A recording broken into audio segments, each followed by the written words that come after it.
चलिए आज इतिहास के एक ऐसे मोड़ पर चलते हैं जिसे अक्सर लोग भूल जाते हैं। वेवल प्लान और शिमला कॉन्फ्रेंस। ये वो पल था, वो लम्हा जब एक यूनाइटेड इंडिया का भविष्य दांव पर लगा हुआ था। इसे अक्सर यूनाइटेड इंडिया के लिए आखिरी मौका भी कहा जाता है। 1945 का वो शिमला कॉन्फ्रेंस, ये एक बहुत ही सीरियस कोशिश थी कि भारत एक बना रहे। एक ऐसा टाइम था जब देश का फ्यूचर, आप कह सकते हैं, एक पतले से धागे से लटका हुआ था। तो थोड़ा सा पीछे चलते हैं। साल था 1945। सेकेंड वर्ल्ड वॉर अभी अभी खत्म हुआ था। ब्रिटेन की हालत कह सकते हैं काफ़ी कमज़ोर हो चुकी थी और पूरी दुनिया में कॉलोनियलिज्म के खिलाफ, मतलब उपनिवेशवाद के खिलाफ आवाज़ें उठ रही थी। एक बिल्कुल नया ग्लोबल सीन बन रहा था। और भारत के अंदर का माहौल तो समझिए जैसे उबल रहा था। 1940 में मुस्लिम लीग का लाहौर रेजोल्यूशन आ चुका था, जिसमें एक अलग देश पाकिस्तान की मांग की गई थी। फिर 1942 में क्विट इंडिया मूवमेंट ने दिखा दिया था कि आज़ादी की चाह कितनी गहरी है। तो जब 1945 में कांग्रेस के बड़े बड़े लीडर्स जेल से बाहर आए ना, तब तक तो एक बड़े पॉलिटिकल टकराव का पूरा स्टेज सेट हो चुका था। और इस पूरे कहानी के सेंटर में थे लॉर्ड वेवल, जो उस वक्त इंडिया के वाइसरॉय थे। वेवल को ये बात अच्छी तरह समझ आ रही थी कि कांग्रेस और मुस्लिम लीग के बीच जो पॉलिटिकल डेडलॉक बना हुआ है वो कितना सीरियस है और इसे सुलझाना कितना कितना ज़्यादा ज़रूरी है। तो ये वेवल प्लान था क्या आखिर?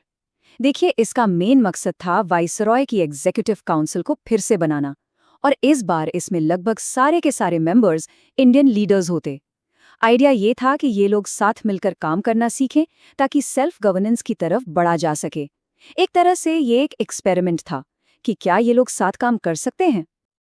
अब इस प्लान का स्ट्रक्चर काफी इंटरेस्टिंग था। इसमें कहा गया कि कास्ट हिंदू और मुस्लिम्स दोनों को बराबर की सीटें मिलेंगी। ये साफ तौर पर मुस्लिम लीग की जो चिंताएं थी उन्हें एड्रेस करने की कोशिश थी। इतना ही नहीं, सिखों और शेड्यूल्ड कास्ट जैसी दूसरी माइनॉरिटीज के लिए भी सीटें रिजर्व की गईं। मतलब कोशिश ये थी कि एक ऐसा फॉर्मूला बनाया जाए जिस पर सब राजी हो जाएं। तो इसी प्लान पर बात करने के लिए जून 1945 में शिमला में एक हाई लेवल कॉन्फ्रेंस बुलाई गई। कांग्रेस, मुस्लिम लीग, सब बड़े बड़े दलों के नेताओं को बुलाया गया। माहौल में एक उम्मीद सी थी, लग रहा था कि शायद कोई रास्ता निकल आएगा। और आप सोचिए, टेबल पर कौन कौन बैठा था। उस वक्त के सारे पॉलिटिकल जायंट्स। कांग्रेस की तरफ से मौलाना आज़ाद, नेहरू जी थे, तो मुस्लिम लीग की तरफ से मोहम्मद अली जिन्ना। और बीच में थे लॉर्ड वेवल, जो एक तरह से रेफरी का रोल निभा रहे थे। मतलब एक हिस्टोरिक पॉलिटिकल ड्रामा के लिए स्टेज बिल्कुल तैयार था। और यहीं आकर सारी बात एक ऐसी जगह अटक गई जिसे कोई पार ही नहीं कर सका। कांग्रेस का कहना था कि हम तो एक नेशनल पार्टी हैं, हम सभी भारतीयों को रिप्रेजेंट करते हैं, जिसमें मुस्लिम्स भी शामिल हैं, तो हमें हक है कि हम किसी भी धर्म के मेंबर को नॉमिनेट करें। वहीं दूसरी तरफ मुस्लिम लीग का दावा था कि भारत के मुसलमानों के वो ही अकेले प्रतिनिधि हैं, इसलिए काउंसिल में जितने भी मुस्लिम मेंबर्स होंगे उन्हें सिर्फ और सिर्फ मुस्लिम लीग ही नॉमिनेट करेगी। बस इसी एक बात पर कोई कॉम्प्रोमाइज नहीं हो पाया। मिस्टर जिन्ना अपने इस स्टैंड पर बिल्कुल अड़े रहे। उनके लिए ये सिर्फ कुछ सीटों का सवाल नहीं था, नहीं, ये मुस्लिम लीग को भारत के मुसलमानों की इकलौती आवाज़ के तौर पर स्थापित करने की बात थी, और जाहिर है पाकिस्तान की मांग को और मजबूत करने की। और यही वो चट्टान थी जिससे टकराकर ये पूरा का पूरा कॉन्फ्रेंस टूट गया। तो आखिर में 14 जुलाई 1945 को लॉर्ड वेवल ने ऑफिशियली डिक्लेयर कर दिया कि कॉन्फ्रेंस फेल हो गई है। तो सवाल ये उठता है कि ये आखिरी मौका हाथ से गया क्यों? चलिए इसके कारणों को थोड़ा समझते हैं। देखिए, फेलियर की कई वजहें थीं।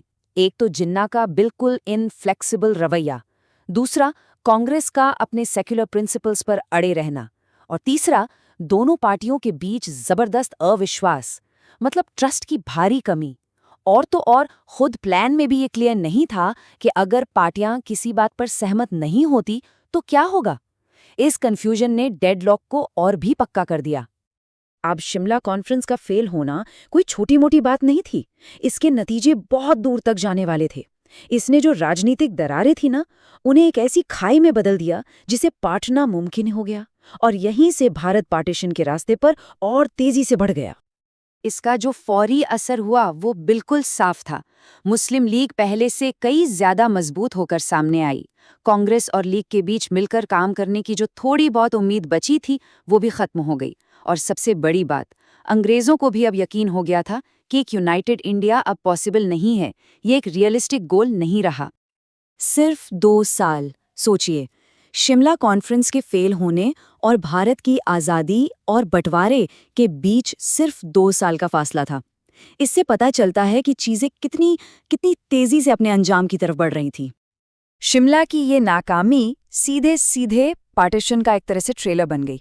हाँ, इसके बाद कैबिनेट मिशन की एक और कोशिश हुई, पर तब तक शायद बहुत देर हो चुकी थी। सांप्रदायिक तनाव आसमान छू रहा था और 1947 में आज़ादी और बंटवारा वो लगभग तैसा हो गया था। और ये सब हमें एक बहुत बड़े सवाल पर लाके खड़ा कर देता है। क्या शिमला कॉन्फ्रेंस के फेल होने की वजह से पार्टीशन हुआ, या इसने सिर्फ इस सच्चाई को सामने ला दिया कि पार्टीशन तो होकर ही रहना था?